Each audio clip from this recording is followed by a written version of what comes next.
Ladies and gentlemen, I'm Ivan Peebles, a senior and Bulldog ambassador here at Southeast Raleigh Magnet High School.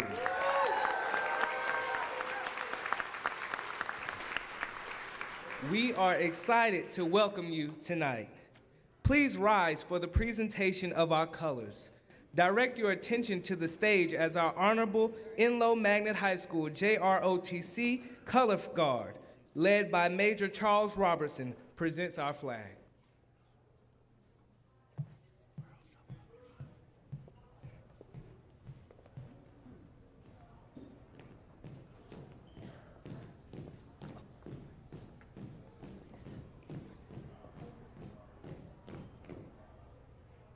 Remain standing for the national anthem, played by the Southeast Raleigh Magnet High School Jazz Band, directed by Andrew George.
Thank you to the distinguished Enloe Army JROTC Color Guard for that honorable display. Thank you. You may take your seats.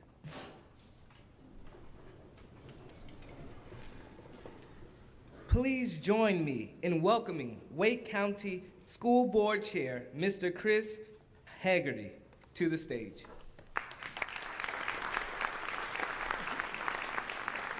All right, good evening, everyone. I am so glad you're here. It is wonderful to see so many friends out here and assembled. Before we begin, let's take a moment to recognize the Enloe High School JROTC for their wonderful presentation of their colors. Their discipline, leadership, and service exemplify all that we strive for in our students. So thank you, and thank you for that wonderful round of applause. So I am Chris Haggerty. I am chair of our Wake County Board of Education. And it's my pleasure to welcome you tonight to our State of the Schools address. First and foremost, thank you all for being here. Your presence speaks volumes, not just about your commitment to our students, but also to our schools and the future of our Wake County community. Your support for public education is just clear and evident by the fact that you showed up and everything else that you do in support of our schools. So thank you, I'm deeply grateful. As you can see, I'm joined on stage tonight by some wonderful, remarkable students. They aren't just here to observe, you are going to see them actively demonstrate the core principles of our new student-centered learning program, which our superintendent will discuss with you shortly. Their involvement tonight underscores our unwavering focus on academic achievement and student success at WCPSS. Now, if you were here or you remember our 100 Days program that Dr. Taylor gave when he first came in, we had such a wonderful, wonderful reaction to that we are replicating it now. And we have now an annual State of the Schools, designed to give an opportunity for us all to reflect on our progress, acknowledge the challenges we still face, and then outline our vision for the future. More importantly, it's a wonderful moment for us to reaffirm a fundamental truth, that public education in Wake County is the cornerstone of a vibrant and prosperous community.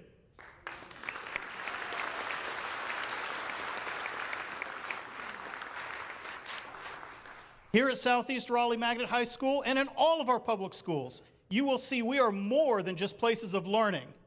These schools are the heart of our society, and they are the engine of our economy. Not only do they prepare students for careers, but also lifelong learning. You'll see leadership, civic engagement, wonderful skills displayed in these students. Investing in our public schools is investing in the future prosperity of Wake County and beyond. And this success, of course, doesn't happen by accident. It's the result of dedicated educators, engaged families, committed leaders, and a community that believes in the potential of each and every child. Now, you'll excuse me if I go off script a minute, because I want to come back to that. We really have to double down on this. The potential of each and every child. That is more important today now than ever, when the programs that support some of our most valuable students are under attack right now.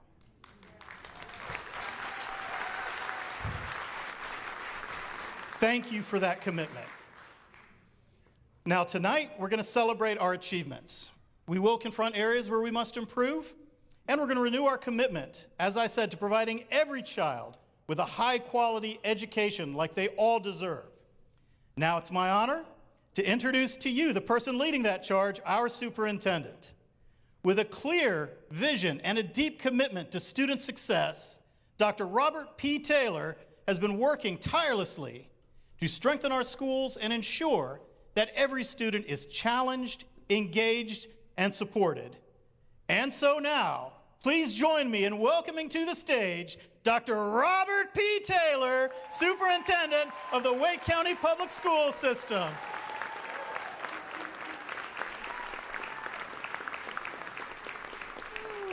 Good evening, everyone. Testing. Can you guys hear me? They got to turn my mic on, I guess. Good evening. So great to be here with you. It is so good to be here with you at Southeast Raleigh Magnet High School. First, how about a round of applause for our gracious host, Principal Eddie Harden, and all the students and staff at the proud home of the Bulldogs. I can tell you this school has been a pillar of the Southeast community for nearly 30 years and is continuing to build on its reputation for innovation and service.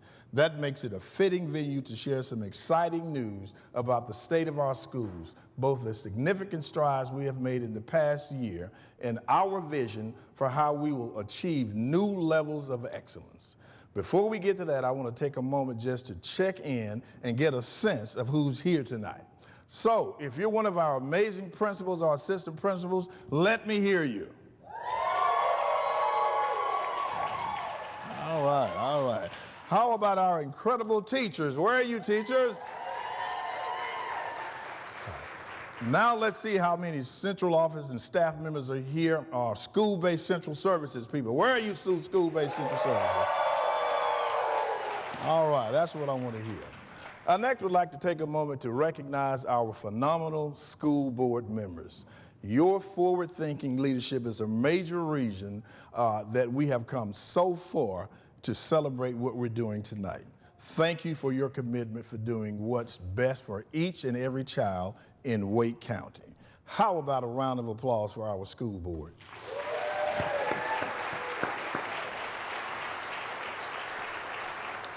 Now, by that same token, I also want to extend my sincere gratitude to the Wake County Board of Commissioners. Your steadfast support, especially your responsiveness to our budget needs, has been critical. You've given us the tools to grow and adapt and work to give every student the education they deserve. Our commissioners understand that they are not just investing in our schools. They're investing in the long term well-being, and prosperity of our entire community. So let's hear it for the Wake County Board of Commissioners.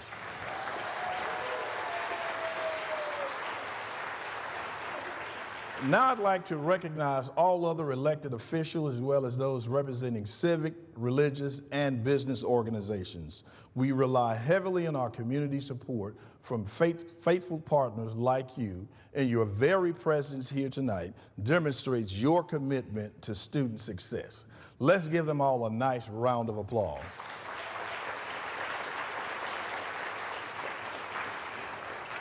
Finally, the real reason we are here tonight is all about our students. I want to hear the biggest applause from our students. Where are your students? Talk to me. There you go. All right.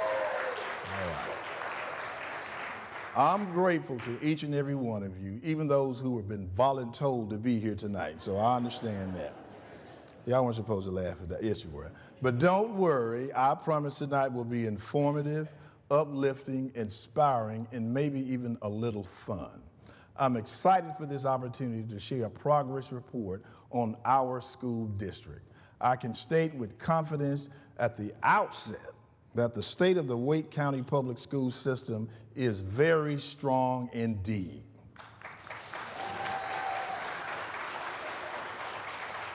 Now, tonight we're going to look back at our most recent success. We also are going to look forward and talk about our plan for building on those successes. Specifically, we will walk you through our new student-centered learning model, which entails a renewed and sharpened focus on personalized learning, data-driven instruction, and addressing the need of the whole child. Appropriately, we're going to tell that story primarily through our talented students, so it's not going to be about me. Yes, that means you don't have to listen to me for the entire hour, and it's okay if you want to applaud for that too. But before we continue, I want to take a moment to address some recent developments that we've been dealing with. Now, we are aware that there are a series of executive orders and policy proposals that may impact federal education funding and regulations. This is an evolving situation, and we are working diligently to understand its implication. But one thing still remains very clear to me. A strong public school system is the foundation of a thriving community.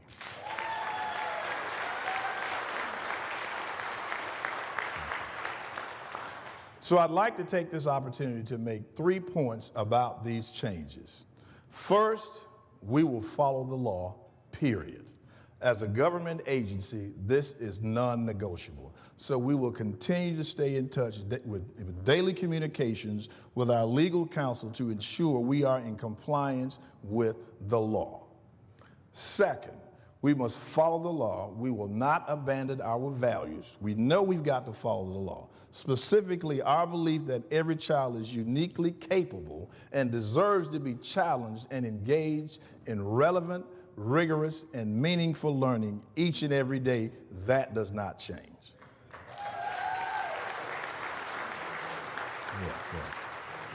Now, one of our most important obligations is to the students and families of Wake County.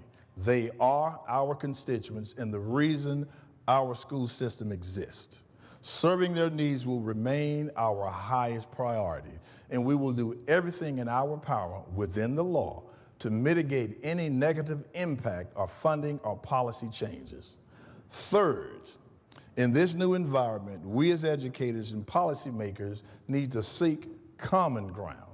We will listen with an open mind to all concerns that are brought to us, and we will look for ways to be responsive to such concerns as long as we can do so in a way that is consistent with our objective of supporting the needs of every student. Now, I have no illusions there will be universal agreement about the actions we take, but when has that ever been the case? Universal agreement. Public service demands the courage to navigate differing viewpoints and make decisions in the best interest of our community. We will meet this new reality with courage, compassion, wisdom, and grace. That is our moral professional duty as educators. And this is what our students and families expect and it is what they deserve. The long-term prosperity of Wake County depends on a well-supported public school system.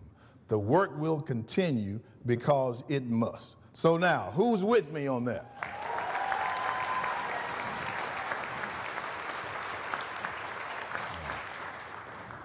All right, thank you for that. And now, without further ado, let's get to the main event. As I said, the state of our school system is strong and getting stronger. Our hardworking students and teachers have bounced back from the pandemic by nearly all measures, both formal and informal. Auditoriums are packed once again for performing arts. Stands are full at sporting events, and our students are winning awards in national and statewide public speaking contests. Last school year, 85% of our schools met or exceeded expected growth for their students.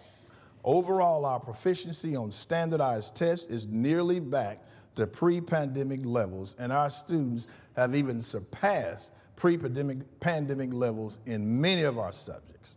Now, while COVID brought an unprecedented disruption, it also revealed the resiliency and the adaptability of our students and educators. I think that's worth a round of applause.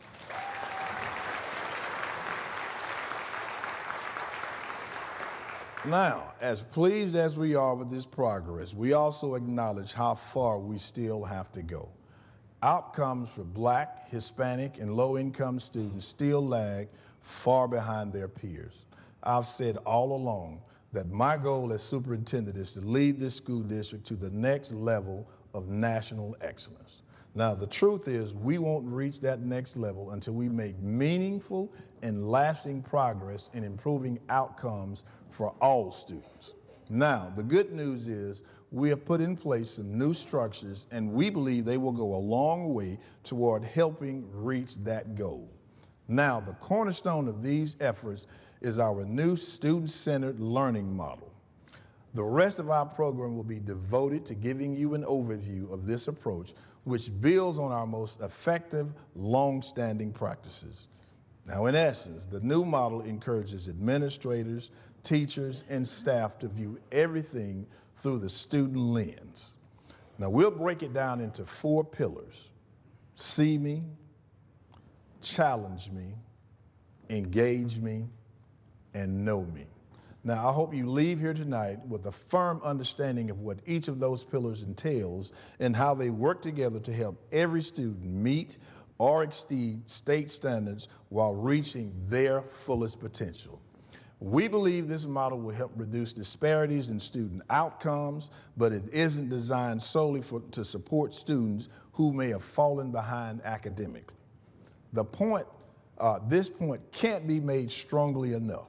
All students benefit when the entire classroom is engaged in meaningful learning. And the individual approach is aimed at meeting students where they are, whether they need to catch up or whether they need to be challenged more. So let's start with the first pillar, see me. Now, every student deserves to be recognized for who they are, their strengths, their challenges, their potential. See Me compels us to foster a sense of belonging for all students by focusing on their social-emotional needs and making sure class activities and discussions include everyone. Student well-being is being integrated into daily classroom instructions with structured lessons focused on self-awareness, emotional regulation, relationship-building skills. See Me also asks teachers to identify the individual learning needs of students and take the necessary steps to make sure each student gets what they need to reach their full potential. That may mean making differentiated lesson plans to meet each student's needs and meet them where they are. It also may mean connecting students with specialized services to address challenges such as learning disabilities and language barriers. We are offering ongoing professional development for teachers to help them put this approach into practice, equipping them with tools to foster a supportive learning environment. Research and our own independent research and experience tells us this is a winning strategy. As we worked our way out of the pandemic, we prioritized addressing the mental health needs of our students. We knew that had to happen before the academic recovery could begin. A major part of that strategy was using federal pandemic relief dollars to hire more school counselors, social workers, and psychologists. And I'm grateful to our county commissioners for allowing us to retain those positions even after federal funds had expired. Give them another round of applause.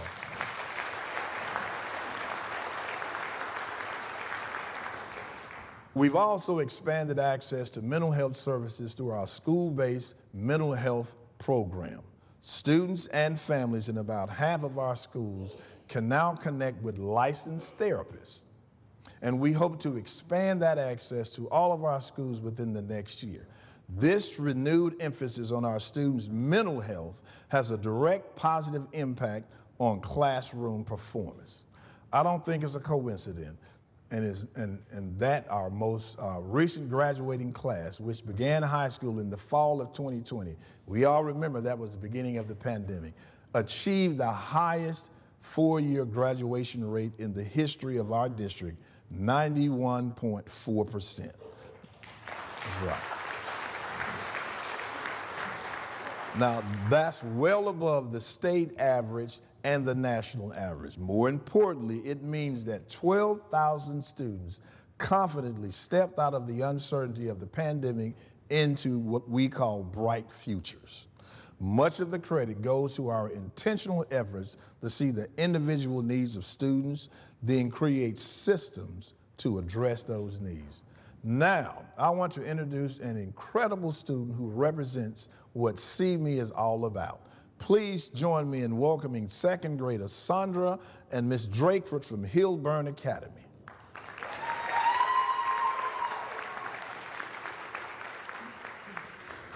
Good evening.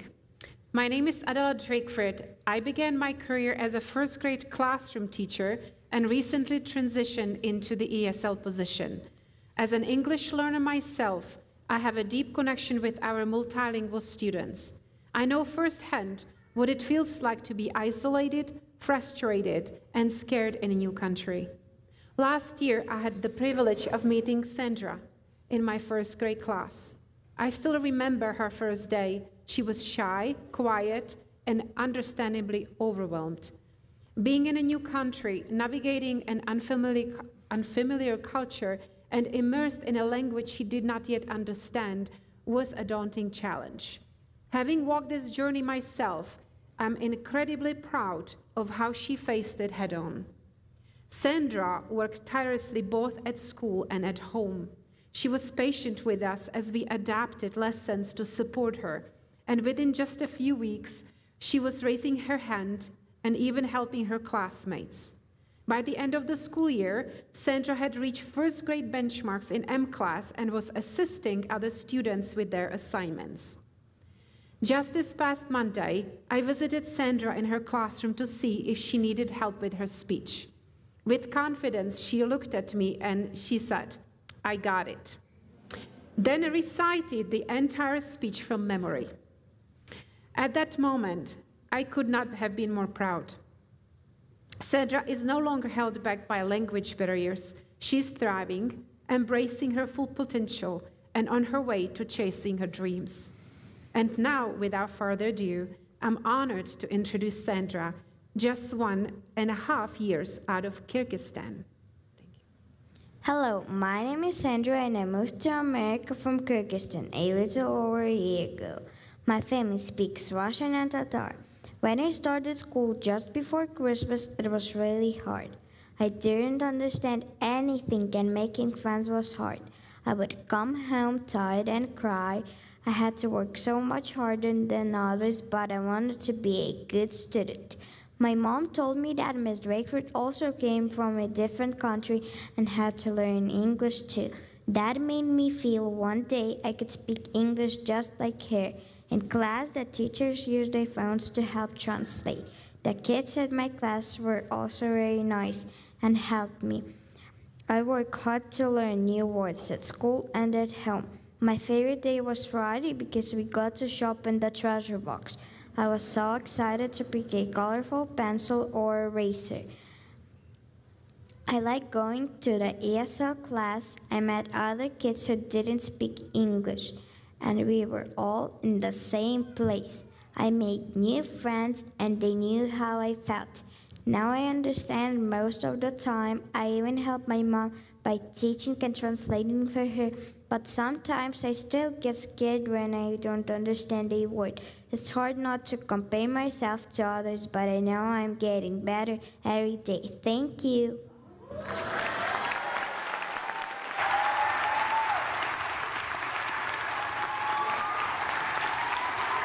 Now that was inspiring.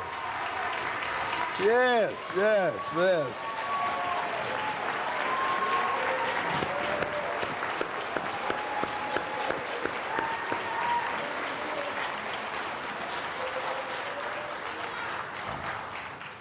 All right, let's hear it one more time for Sandra, Ms. Drakeford, and all the wonderful people in the Hillburn community. This is why we do what we do, to make sure every student is seen, understood, and supported on their unique journey. Here's my challenge to you. Let's commit to ensuring every child in our schools feels the same and feels that kind of support, because every child deserves that. If you're willing to do that part, that's right. If you're willing to do your part, let me hear a round of applause from you now.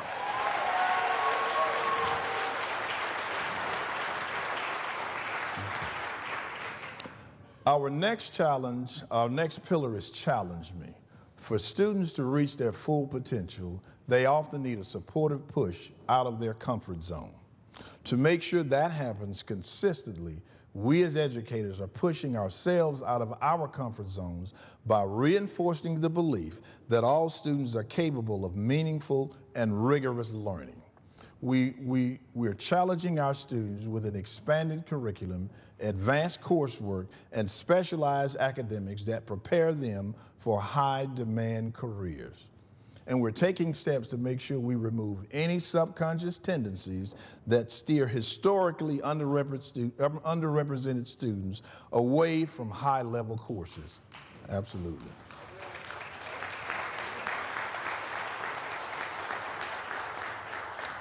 And so we're building on a firm foundation. 40% of high school students are now enrolled in rigorous coursework, such as advanced placement and international baccalaureate courses, up from 35% in the 22-23 school year.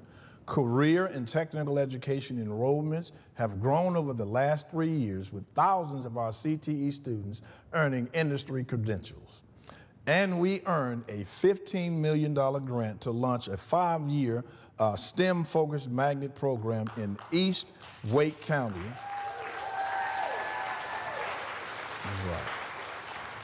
And that is to support engineering and computer science exposure. Speaking of the rising challenge, please help me welcome the Apex Middle School Cougar Bots, who have an exciting demonstration for you.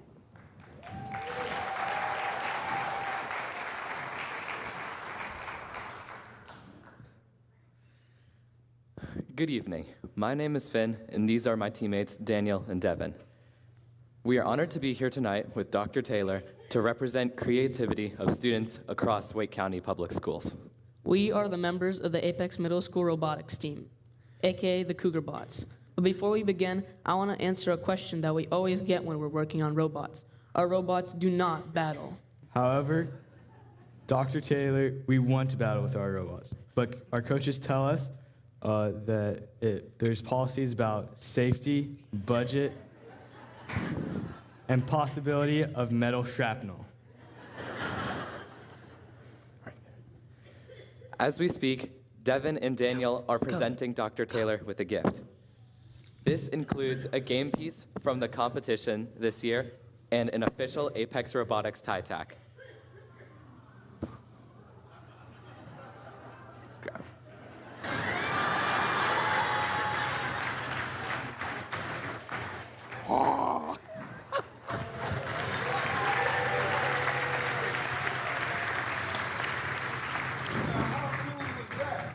Thank you, Finn, Devin, and Daniel from Apex Middle School. All right, we appreciate our wonderful engineers. Let's give them another round of applause. Now, our students aren't just preparing for the future, they're shaping it.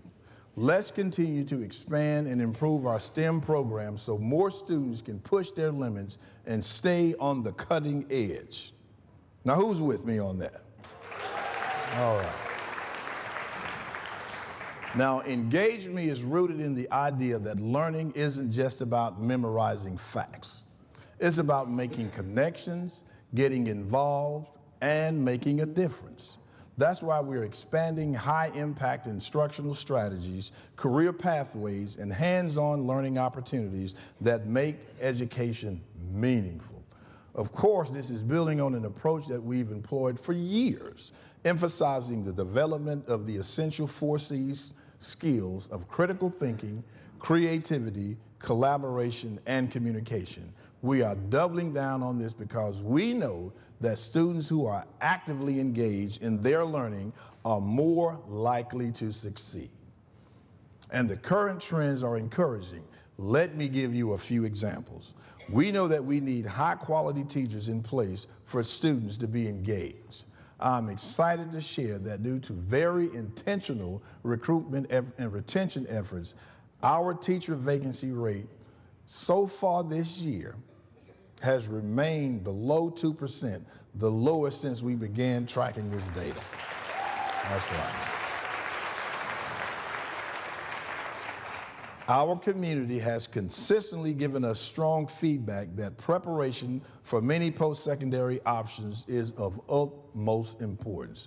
To meet that demand, we have 7 early college programs focused on everything from health sciences, gaming and information and technology, leadership, child development, and welding. We also offer 24 Career Academy programs in our comprehensive high schools that feature work-based learning activities, job shadowing, and internships. Our magnet schools continue to be recognized as national leaders in promoting innovative curriculum. Listen to this, 51 of our magnet schools recently earned National Merit Awards from the Magnet Schools of America. Oh, it gets better. It gets better. Of those, 18 were named top schools of excellence, the highest honor given by that organization. Now, to put that in perspective, there were only 24 top schools of excellence in the entire nation, and all but 6 are right here from Wake County. Say that.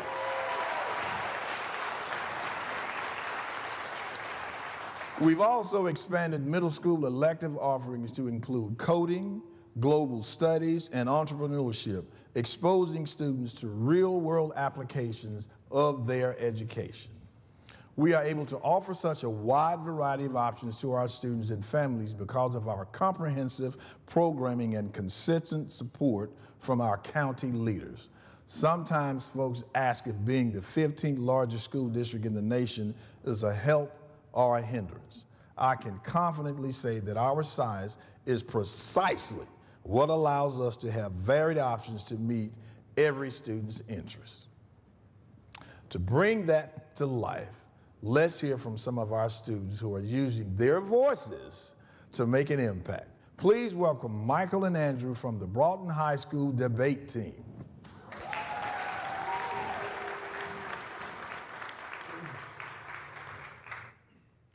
Thank you, Dr. Taylor, for that introduction. My partner and I are going to provide a brief example of what a traditional public forum debate looks like using the March NSDA topic. Traditionally, we open rounds by saying, is my opponent ready? Are my judges ready? Is my partner ready? Boom, thumbs up. All right. I negate the resolution that the benefits of AI in education outweigh the harms for the lone contention that reliance on AI reduces critical thinking. NYU found that AI could reduce critical thinking, specifically arguing that reliance on now ubiquitous spell checkers like Grammarly may hinder spelling skills. Dr. Chongpeng Zhai continues by saying that, quote, AI in students yields the potential erosion of critical cognitive skills due to ethical challenges such as misinformation, algorithmic biases, plagiarism, privacy breaches, and transparency issues, end quote. It is the role of schools to prepare students for all that this world has to offer by making them competent and capable adults. How then can schools profess to do this when students have unmitigated access to AI? In allowing AI to proliferate, schools are preventing students from making informed decisions, leaving them in a state of reliance, thus undermining any possible and potential benefits of schooling. I affirm the resolution that the benefits of AI in education outweigh the harms because of the sole contention that it allows for students to get an enhanced, personalized education. According to Northwestern University, quote, precision education is impossible to achieve in traditional brick-and-mortar settings with current teacher-to-student ratios. The hope is that including AI in the educational process can make personalized learning more feasible and scalable, end quote. It is essential for our future generations to have easily accessible tools in reinforcing their education. As Northwestern points out, the teacher shortage would also be helped by this personalized education. Better access could help fill the void of teachers needing to personalize content for their students. AI in education impacts not just students and teachers, but will have positive effects on our future workforce and the success of our future nation. For these reasons, you must vote in affirmation of the resolution. Now, for our crossfire question, how can you guarantee that students will be able to maintain the same level of critical thinking skills that they would be able to without artificial intelligence? Well, Michael, the simple answer is that you can never guarantee maintaining current levels when you're altering resources. What we can guarantee is that AI will help improve the teacher-to-student ratio and have undeniable enhancements to their education. Now, my question for you is, how will people know how to use AI in the workforce if they don't have access to it in their schools? Listen, the fact of the matter is, if schools actually want to prepare kids for the workforce, they should be teaching students how to use AI in a responsible, reasonable manner, rather than tossing these kids out to the wind and hoping for the best. Now, for our closing statements. I implore you to support the negation of this resolution to ensure that our children, my peers, have a quality education and are able to grow up in a future where they can make their own decisions. The impact is far too great to ignore the affirmation. Personalized education enhances student education, but also assists teachers in their waning numbers. For these reasons, you must vote in affirmation of the resolution. Thank you. Thank you.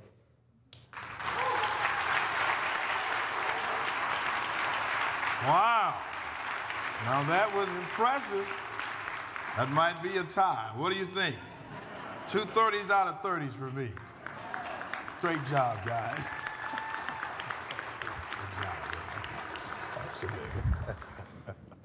Michael and Andrew aren't just learning about issues, they're honing their skills about the all-important 4 C's, skills equipping them to become better leaders of tomorrow. So great job, gentlemen, we appreciate it. Now, I gotta tell you, we might have a couple of future attorneys or politicians on our hands, which I do mean as a compliment, by the way. How about another hand for these guys? They did a great job. So my plea to the rest of you is to find ways to engage with our schools. Nothing promotes real-world learning like, well, the real world. So contact a principal or teacher you know and ask, how can you support existing programs or facilitate new ones? Our students and the future they represent are worth it. We saw a critical example of what is possible when our community rallies support to our students, and we saw that in the last year. Community and district leaders have partnered to start our first ever Angel Fund to provide school meals for students who can't afford their meal. So far, get this, nearly $100,000 has been raised through community efforts, and that's definitely worth another round of applause.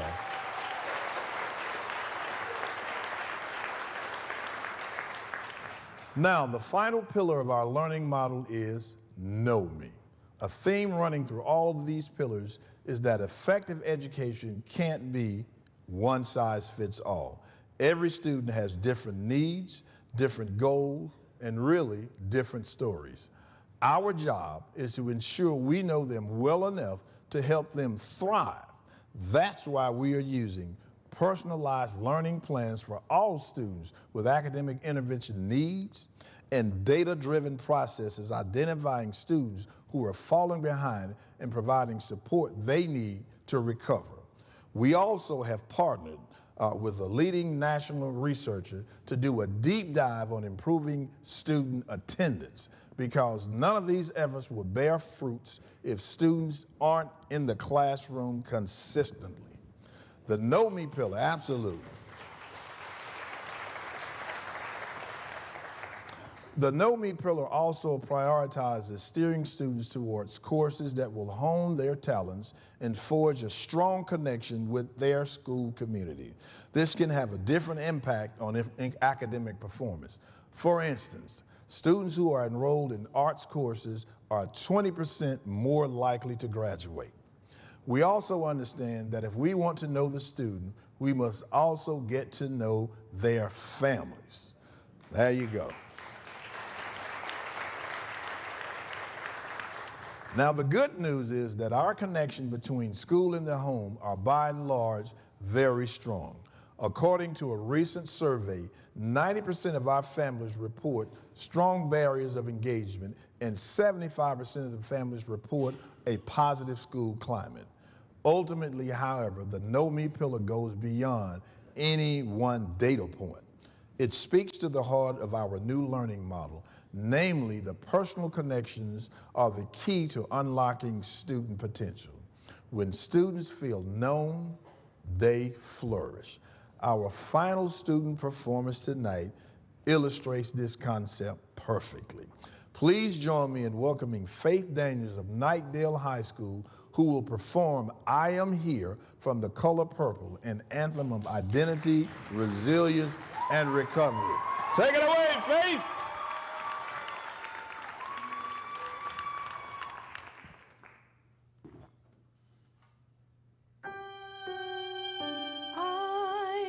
Don't need you to love me. I don't need you to love.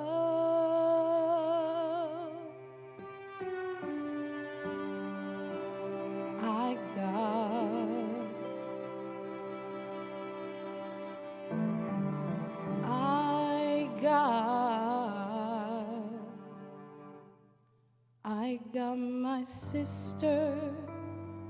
I can feel her now. She may not be here, but she's still mine, I know. She still loves me. Got my children, I can't hold them now. They may not be here, but they still mine, I hope. They know I still love them.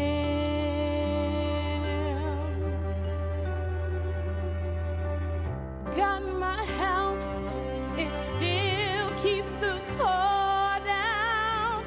Got my chair when my body can't hold down.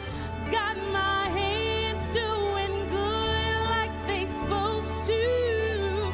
Showing my heart to the folks that I'm close to.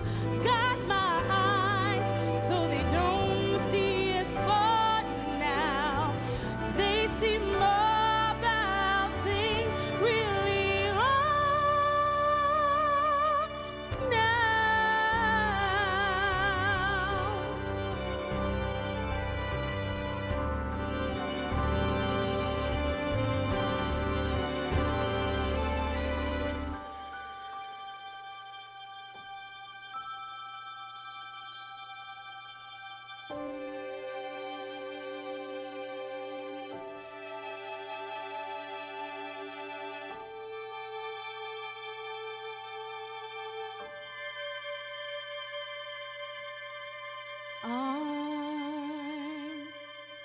gonna take a deep breath, gonna hold my head up, gonna put my shoulders back and look you straight in the eye. I'm gonna flirt with somebody when they walk by. I'm gonna sing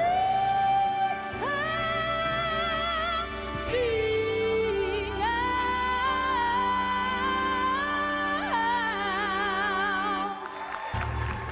I believe I have inside of me everything that I need to live a bountiful life. With all the love alive in me, I'll stand as tall as the tallest tree. And I'm thankful for every day that I'm given, both the easy and hard ones I'm leaving.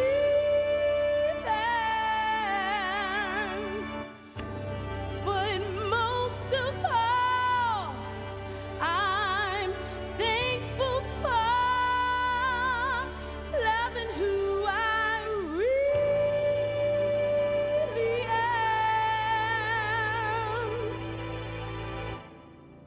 I'm beautiful.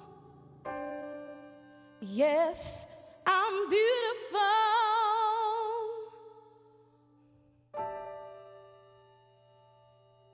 And I'm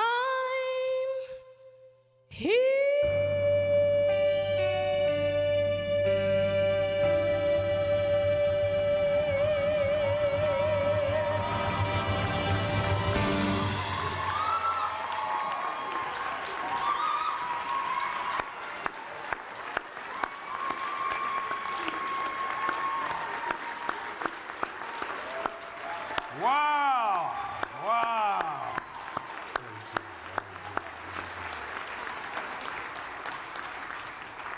Oh, hard to follow that, I'll tell you. That was breathtaking. All right, let's hear it one more time for Faith.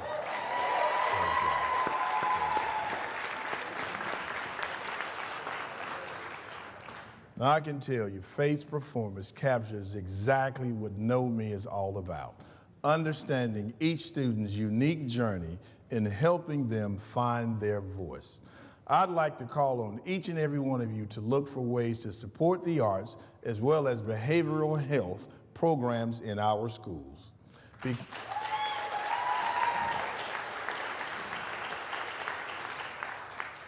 Because knowing our students means nurturing every part of them. Will you join me in our effort to lift up each and every one of our students' mind, body, and spirit? We need that for our students.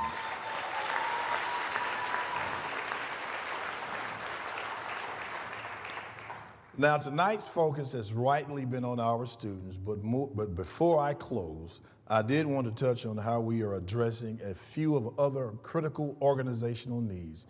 Everything we do is informed by our strategic plan, which was built with significant input from the community, and my 100-day transition plan last year reaffirmed those priorities.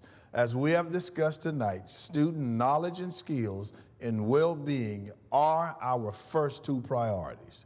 Student outcomes are the crux of whether our district is meeting its mission. However, I also want to reassure you that we are not ignoring our third priority, and that is operational effectiveness. In this last year, we have reorganized our academic and technology departments to provide more efficient services to our schools and our communities. We have updated our accounting software and implemented twice-a-month pay for bus drivers, safety assistants, and other school-based child nutrition service employees. We have made significant investments in upgrading the physical security of our schools and our crisis response procedures. We are also working tirelessly to recruit and retain critical support staff such as bus drivers, instructional assistants, maintenance technicians, and cell phones. No, I'm just joking. And we are working to make community leaders to advocate for resources to overcome HVAC challenges. We acknowledge the impacts that operations can have on student learning, and we will continue to work tirelessly to ensure we provide timely and consistent service for every student and an inviting, safe environment for teaching and learning at every school every day. Now, in closing, I want to thank you all once again for taking time to be here tonight. I hope you've seen the strength of our school system and how our new learning model promises to make us even stronger. The Wake County public school system continues to be on the forefront of public education in this nation, and that is very important. And that's because of you and the thousands of others like you in Wake County who believe in the power and the promise of public education.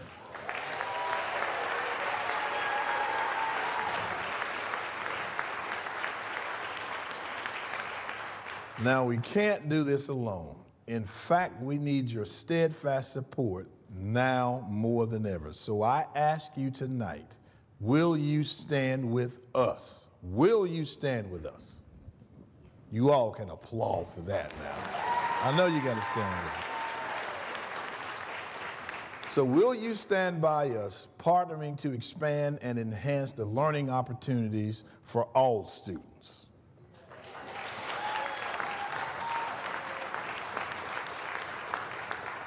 Will you stand with us by being an advocate for public education in ways large and small, today and tomorrow?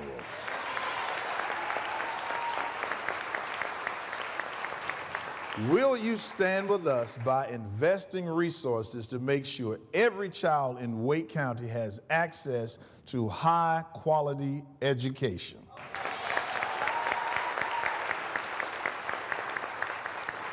And will you stand with us by volunteering your time and experience to uplift our young people?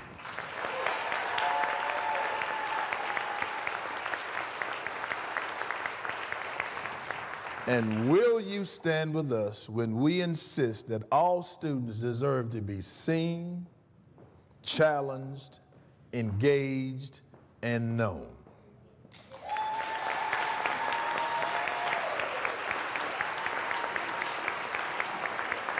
Incredible! Incredible! Absolutely. Thank you. Thank you. I can tell you that with allies like you by our side, I have every confidence that we will continue reaching higher levels of excellence, one student at a time.